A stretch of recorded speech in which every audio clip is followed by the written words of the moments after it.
Welcome, everyone. Thank you so much for taking this time to be with me here. I am Michelle Duke. I am an intuitive alchemist, and part of this webisode that I am presenting today is going to be a TED style talk. The first half, that is going to be around 20 minutes, and I am talking in regards to what it is to be a witch. And in the second half, I am going to speak a little bit about the Initiate Your Witch program that is coming up, the 3 core archetypes that relate to this program and how it works, how I feel that it is all tied together to bring about that glorious nature of being a witch. So I am imploring you to have water with you. Be sure that you aren't able to be disturbed. And if you are able to be disturbed by cherubs, I have my children at home. Just allow that to be an invitation to go deeper. So I am going to have some water.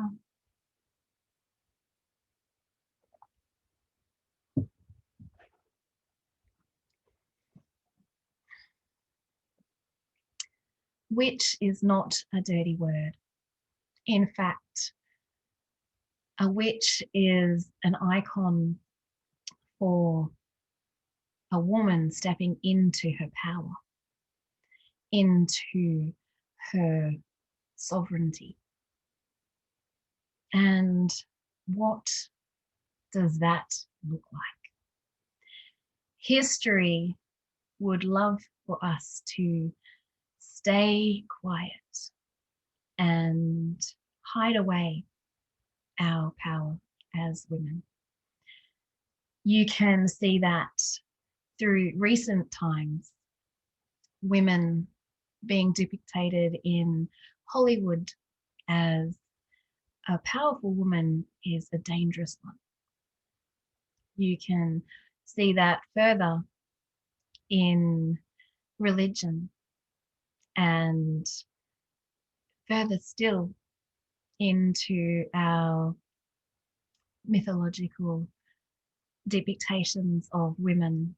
Often they are perceived as the lesser gods. What I have been drawn to share with you today is the coming of the first witch, her story. And I am speaking of the one and only Lilith. She was Adam's first wife. Now, the story that is painted in the biblical sense paints her as a demon.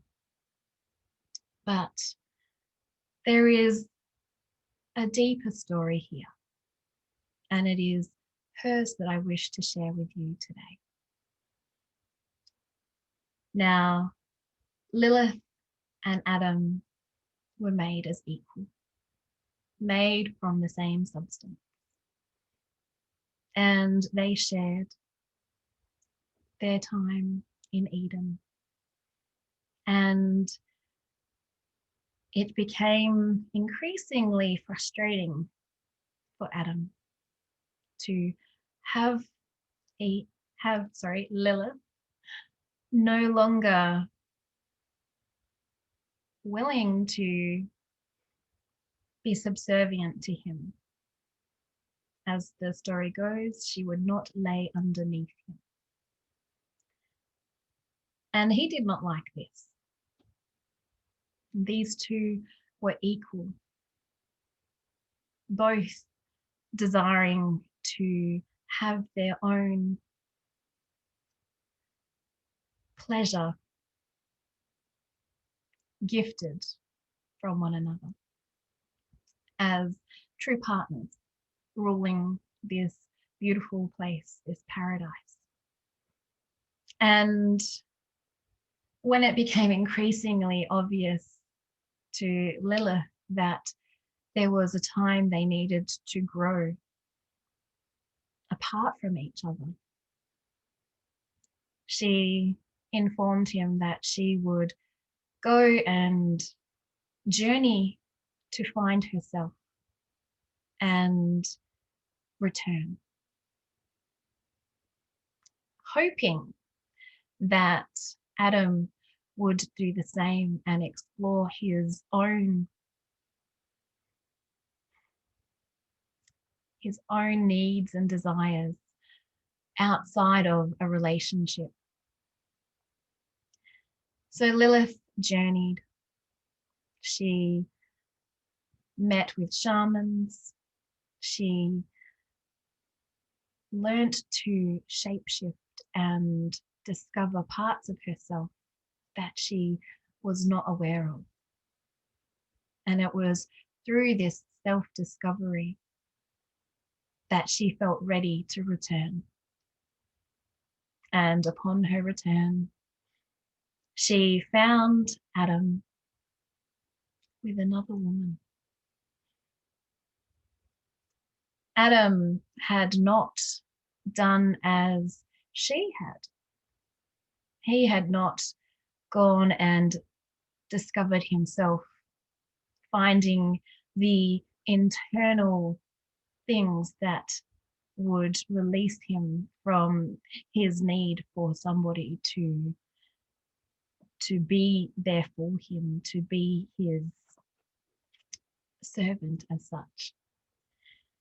Instead, he petitioned to God in the biblical sense and requested a woman to take Lilith's place. And of course, the story goes that he offered up a rib and Eve was born of him, for him. Now, seeing this and watching the subservient ways of Eve, Lilith so desperately wanted for her to be enlightened, awakened to the truth of her power as a woman.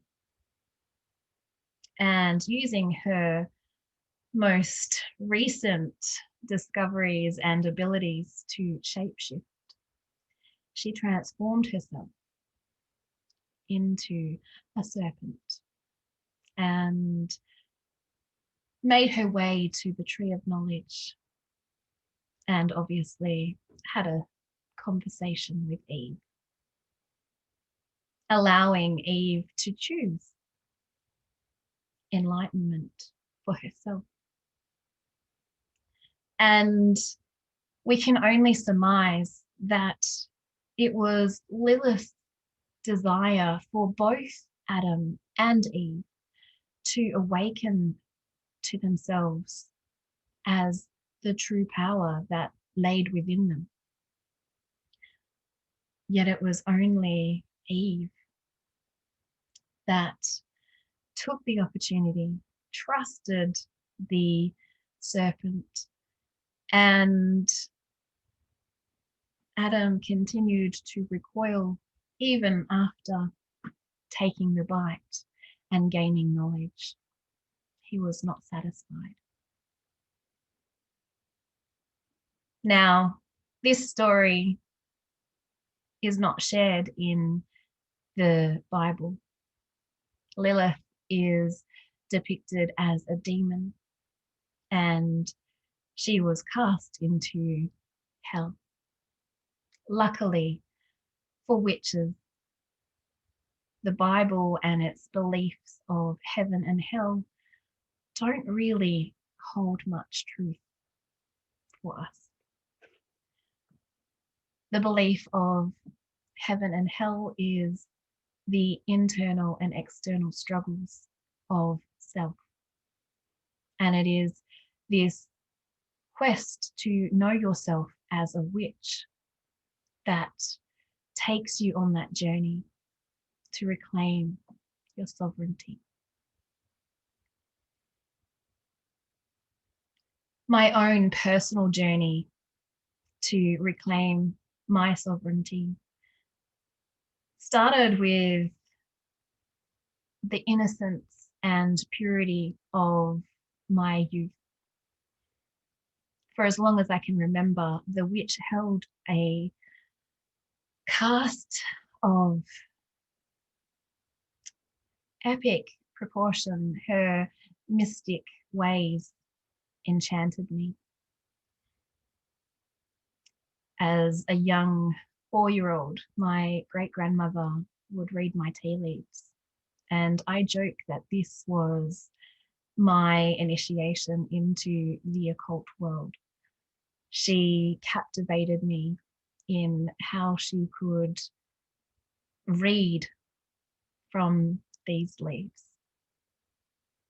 In my teens, I would use my babysitting money to purchase any information on witchcraft and soak the pages up. I was free and unashamed to own that part of me. And it took the meeting of a partner, of a man that I thought was the one in my early 20s, to let me reevaluate my stance and position on what it was to be a witch. He was much older than myself, yet we both shared a love of books. And this particular day, we made our way into the local bookstore. I naturally deferring over to the occult section with natural therapies and the New Age. It was in this section that I found a book with a poppet. And it was this poppet that drew me in. Now, intuitively, I knew that the poppet was not something to be scared of, to worry. I knew enough that poppets were used in sympathetic magics to represent loved ones that may need healing. And I wanted to know more about this actual book, but it was in a box. So I looked at the back of the box and, satisfied with what I had read, put it back on the shelf. And a woman older than myself made a comment as to how inappropriate it was for this to be being sold in a bookstore. And part of the conversation, I shared my understanding of the use of poppets in magic, to which she scoffed and still maintained her belief. And my partner also chimed in his disapproval as well. I didn't think much of it afterwards. I thought we were having a healthy discussion and everyone's entitled to their opinion.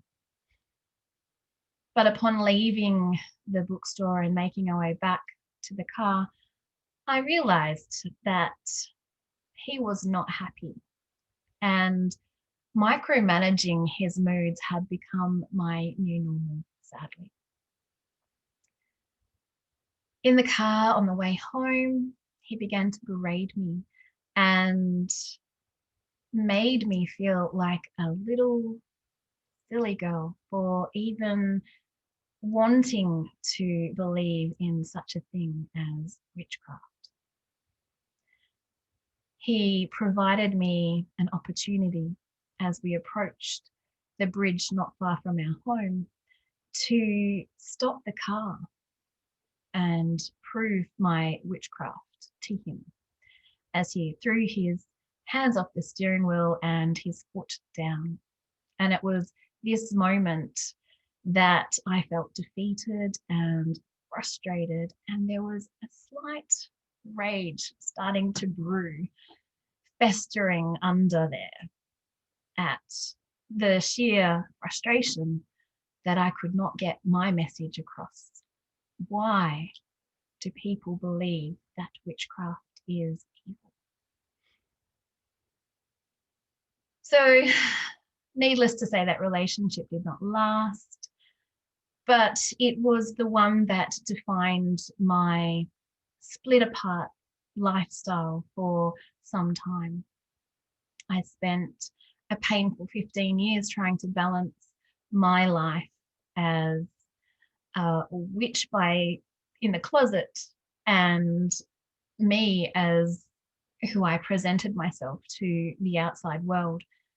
And it took the fact that my husband and I no longer, like we had not separated for some time, that I realized, I need to find a healthy balance for my authenticity, for me as both the person that shows her face publicly and the witch that has been the overshadowing archetype of my life. And that took me to where I am now. It was through slowly, piece by piece, sharing with my husband my understandings, my beliefs, and being okay with the fact that he at times did not understand it. And that was okay, because he still loved me. In 2018, I took the initiate program, and it was the pieces of the puzzle for my craft to finally feel normal. It was the understanding of the universal laws that allowed me to own my power completely, 100%. And it was this coming home of myself that allowed me to step out of the broom closet a little easier. And that is what the new paradigm of the witch is to me. She is a woman that is unafraid to step into her sovereign power, no matter the cost. She is ready, willing, and able to meet all aspects and to stand in front of persecution and be okay with that. For there is still the misconception of witches, and this is my responsibility to enlighten as many people as I can. It was in devotion not long ago that the acronym of witch came to me. And it may have seemed like a beautiful mind kind of moment of me trying to wrap my head around it and explain it to people when it first came together. But I have gotten a lot better with it, and I share it with you now. So when we break down each letter of the word witch, we are weaving intentions through clear or conscious hearts. And it is this aspect of being a witch that is the truth of it all. It is whenever we are weaving or casting, we have to have clear intentions. We have to be conscious of what it is that we are intending to bring into the world. And it all comes through from our heart. And this is where that understanding of the universal laws brought me to that deep relaxation and a coming of home, like just feeling safe in the world once more. I joked about calling myself a lazy witch, but in reality, it was I understood that I did not need the crystals, the herbs, the phases of the moon in order to cast my intentions. I just had to get clear with it and come from my heart space so that it could flow out from me. And that is why I am leading the new paradigm of the witch. It is my soul's calling. No matter how many times I have tried to deny her, she is there patiently waiting for me to step in to this. And as the aunts in practical magic remind us, there is a little witch in all of us.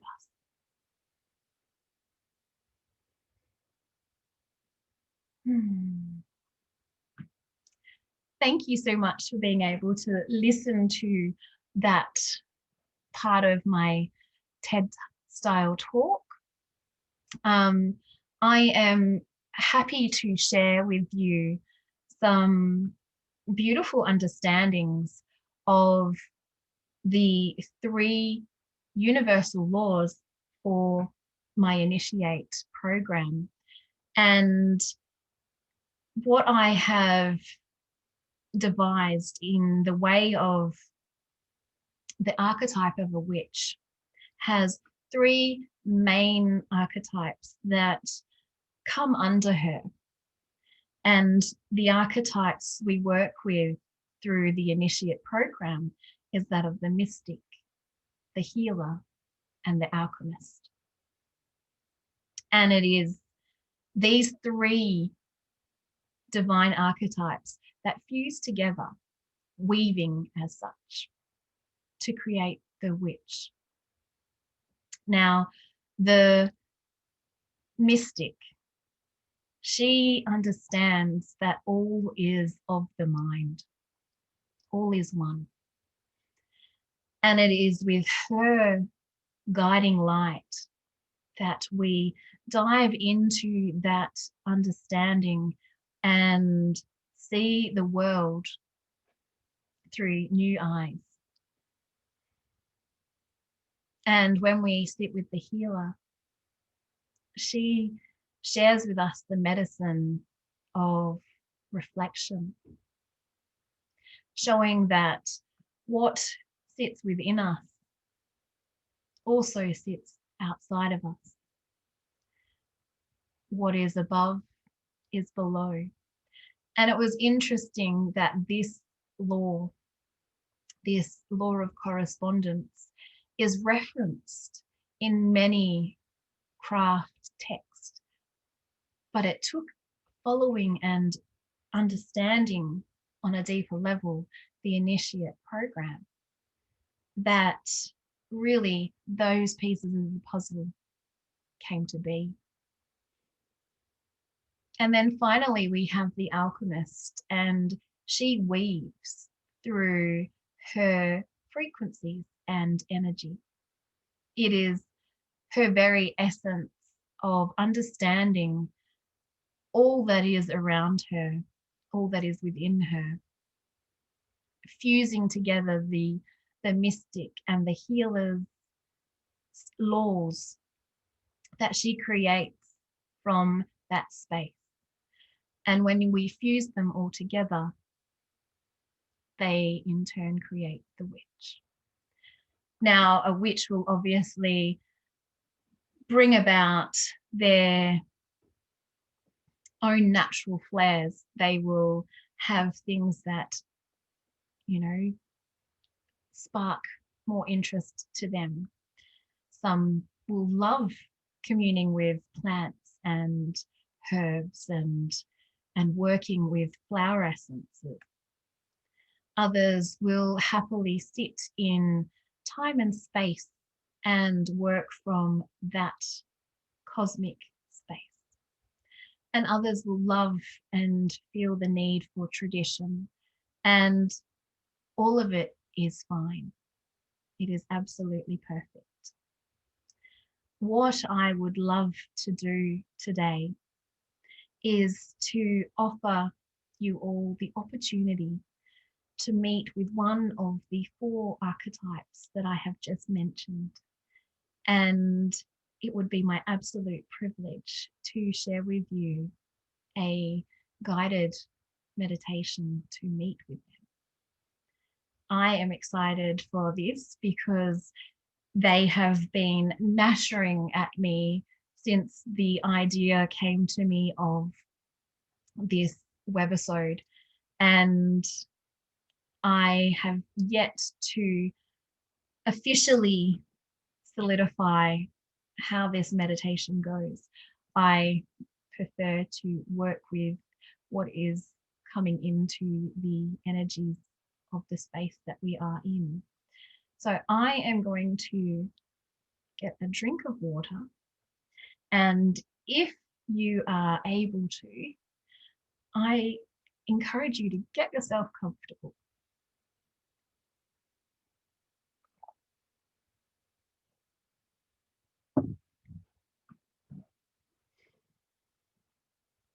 Oh, I've got some chat. Hang on, let me have a look. Yes, Lilith is amazing, isn't she? Not many people. I love any opportunity to share her wisdom. I feel like it's something they should have taught us in Sunday school. Anyway, I'm getting off track now. So, if it is safe for you to do so, closing down your eyes, making yourself comfortable,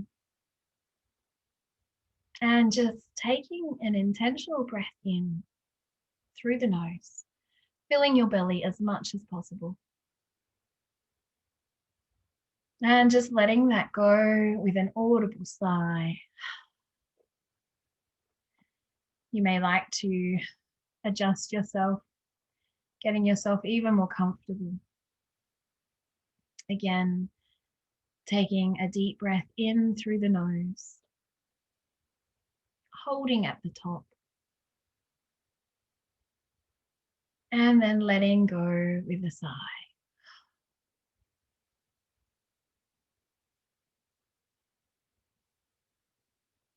One more time,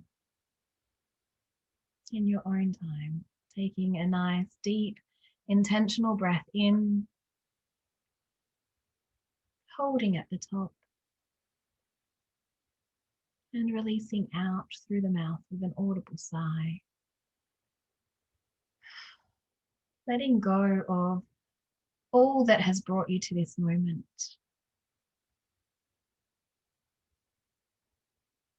You may like to feel, sense, think about, or imagine a spark of light at the center of your chest.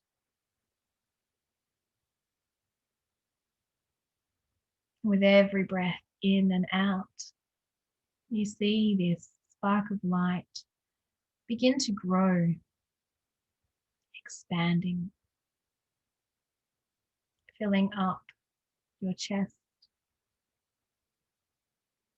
moving up over your shoulders, allowing for that to run down your arms, all the way to your fingertips.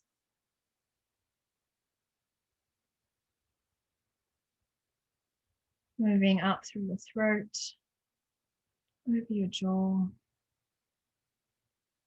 moving up through the base of your skull, over your ears, your eyes, to the very top of your head, allowing that light to run down your spinal cord, filling your torso, moving into your pelvic bowl, running down your legs, meeting your knees, your calves, your ankles, and then your feet.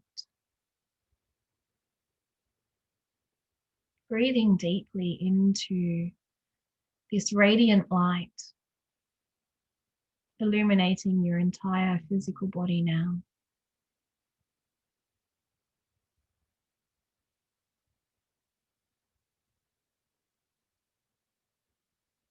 And as we sit in this radiant light,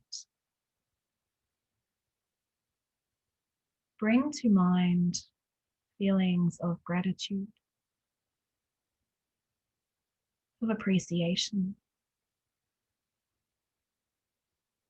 pleasure, bliss.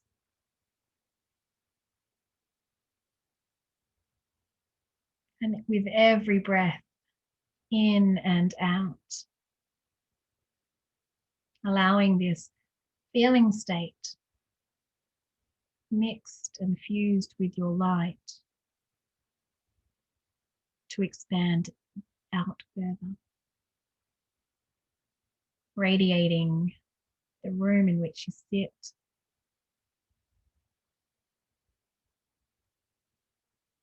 filling the entire building.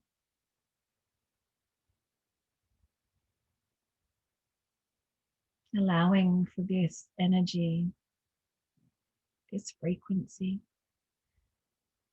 to spill outwards into the gardens, down the road, through the streets, suburbs, the cities,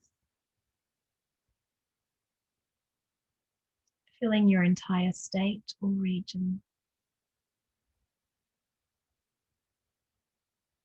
Easily and effortlessly expanding to encompass the entire nation,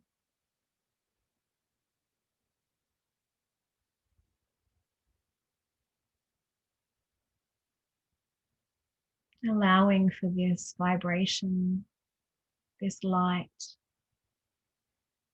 to move over oceans and continents until your light encompasses the entire planet.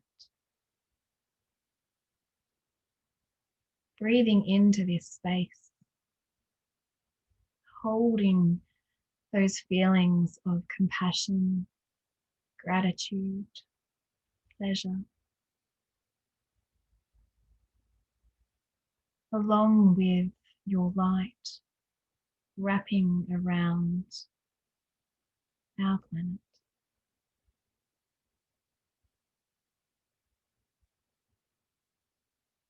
Breathing deeply. This is your natural state of being, open, expansive.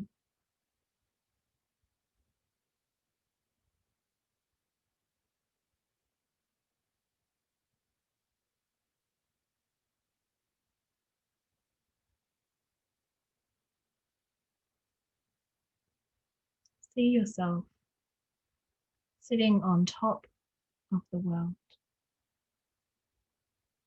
gazing at your radiant light, bathing its beauty.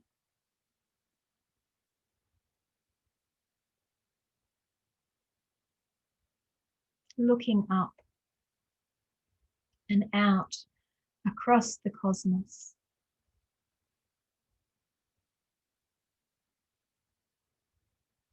You will notice there appears a door. Notice the color, the size, the shape of this door. You move towards it effortlessly.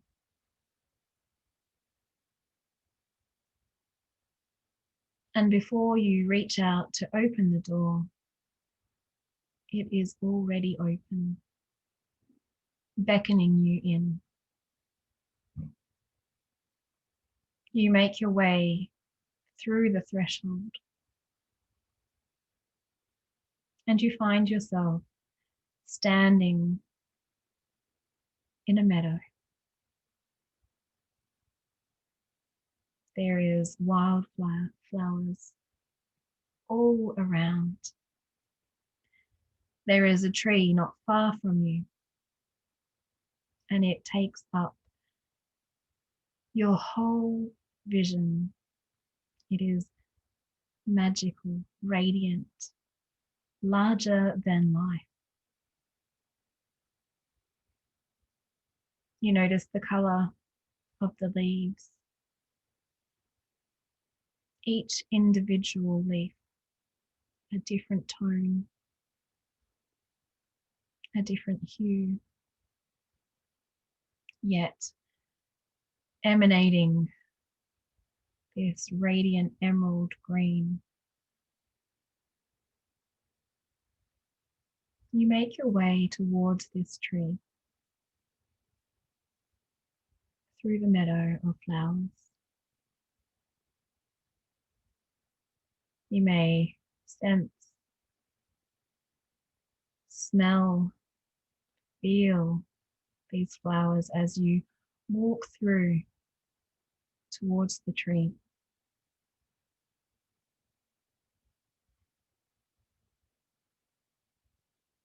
And as you approach, you notice that there is a figure standing in front of the tree.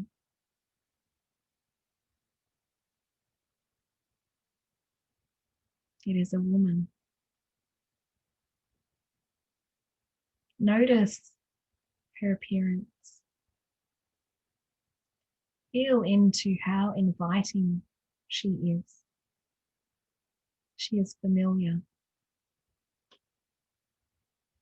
yet possibly not recognizable just yet.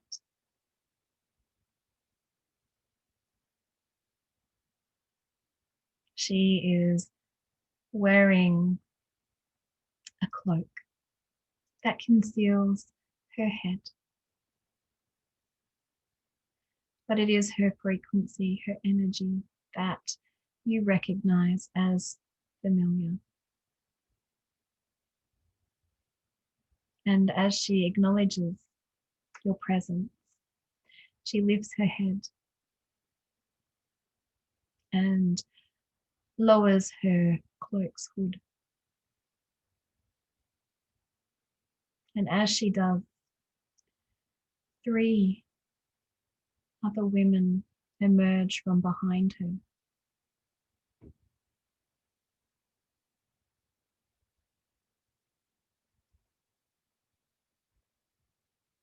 Noticing how each of these women show themselves.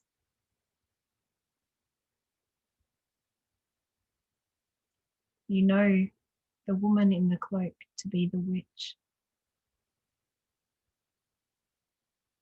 There is also the mystic, the healer, and the alchemist standing alongside her now.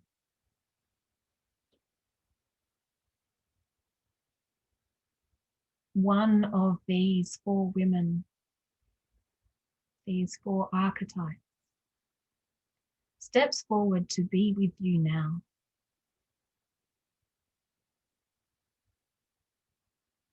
She holds your hand, and you drink in her energy as if telepathically you can commune with each other. The other 3 archetypes fade to the background as you, alongside this archetypal energy, begin to commune.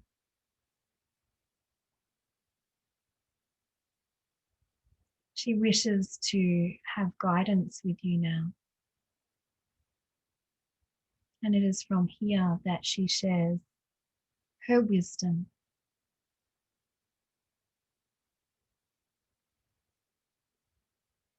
You ask to yourself or out loud, what is it that you wish to share with me now? Allow for the answers to be received.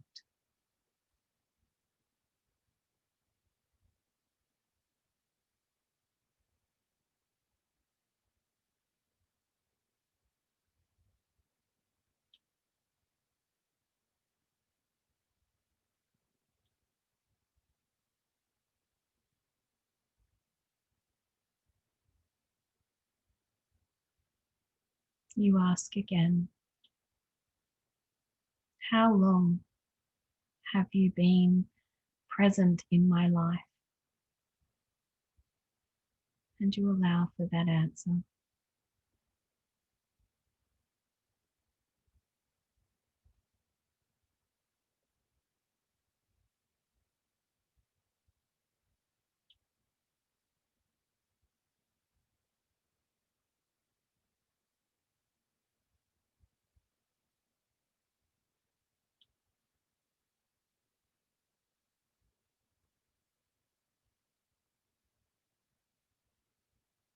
And finally,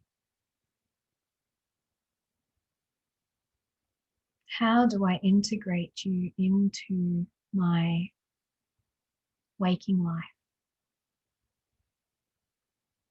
And again, allowing for that answer.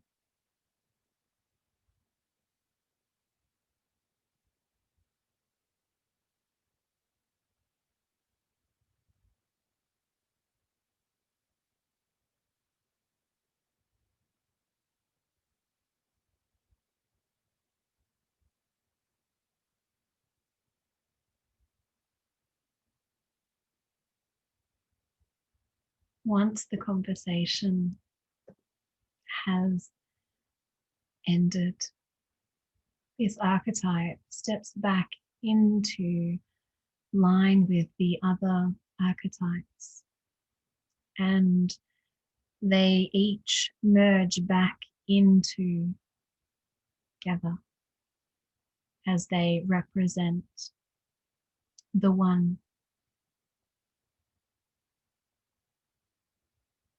And it is from this integration point, the merging of the three archetypes into the fourth, the witch now holds out her hand and gives you a symbol, a stone, an object that resonates with you. This is a beacon to use to anchor in to communion with all four of these archetypes at any time. And you take this object,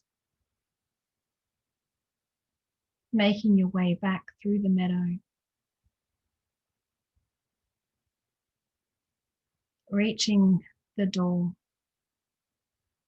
and stepping back through the threshold into the room in which you sit, listening to my voice. And it is in this time and in this space that you give a life-affirming breath,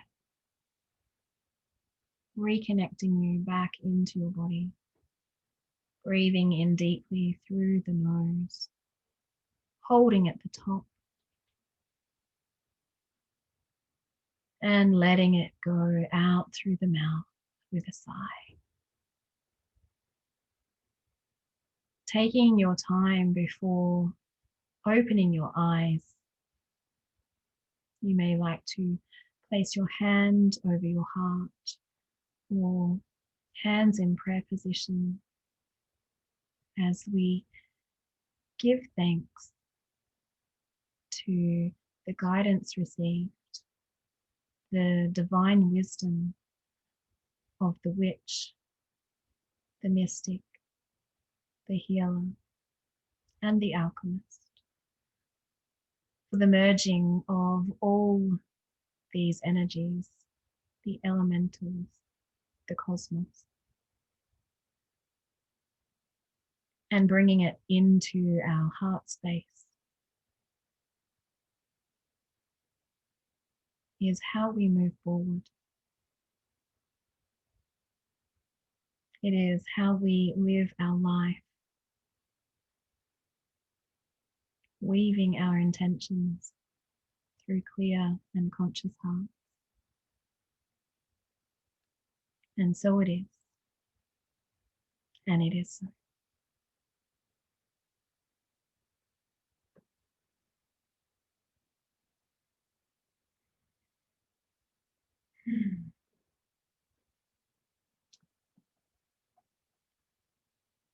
Being sure to gently bring yourself back,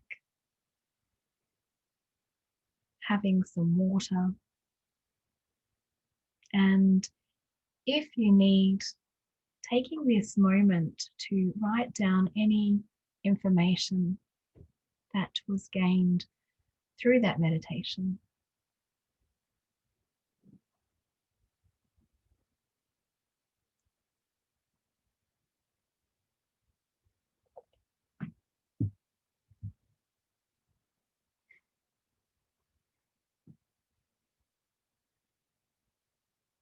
If there is any questions in regards to what I have shared today, I invite you to unmute yourself and we can open up some discussion now. Like I said before, I have my Initiate Your Witch program coming up. It starts in February and the enrollments close on Friday. I have 2 spots left and it is going to be an amazing 13-week journey. I have paced it out so that we have integrative weeks, allowing for that material to really soak in. This is something that I don't want to rush. It is a learning process that each time you revisit it, you get a deeper and deeper understanding of it. As I mentioned in my talk before, I took the Initiate program myself, and then last year I became a teacher of this Initiate course and have woven it into my understanding, my flavor of the lessons.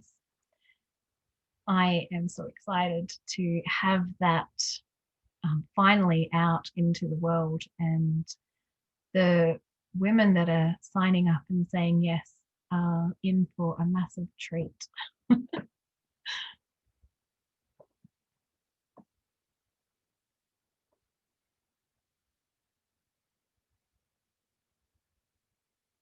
If there is no conversations or questions, should I say, I am happy. Oh, Nikki, can you unmute? Oh, no. Yes.